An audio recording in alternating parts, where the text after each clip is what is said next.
అంతెందుకు పెద్ద ఆయన నడుస్తా ఉన్నాడు చూడు, భూ కబ్జాలంట.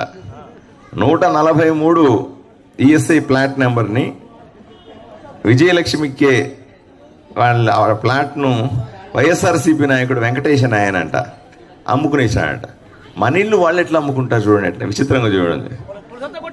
నేను ఆయన్నేమన్ను, ఎందుకంటే ఆయన ఎమ్మెల్యే చేసింది మీరే కదా, మిమ్మల్ని మీరు నిందించుకోవాలి కదా. మీరు ఓట్లు వేయకపోయింటే అతను ఎమ్మెల్యే కాదు, మీరు ఆయనకు ఓట్లు వేసి ఎమ్మెల్యేగా గెలిపించారు.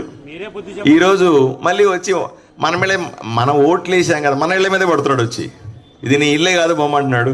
వాళ్ళు ఆక్రమించుకుంటున్నారు, అమ్ముకుంటున్నారు, సొమ్ము చేసుకుంటున్నారు. ఓట్లు వేసిన పాపానికి మనము నరకయాతన పడతా ఉన్నాం. బెదిరించుకోవాలా, రౌడీ షీట్ పెట్టించుకోవాలా, మన ఇళ్ళు ఆస్తులన్నీ కూడా కబ్జా చేసి అమ్ముకుంటా ఉన్నారు. వీటన్నిటినీ కూడా పోనీ ఇవన్నీ ఎవరు సరి చేయాలి?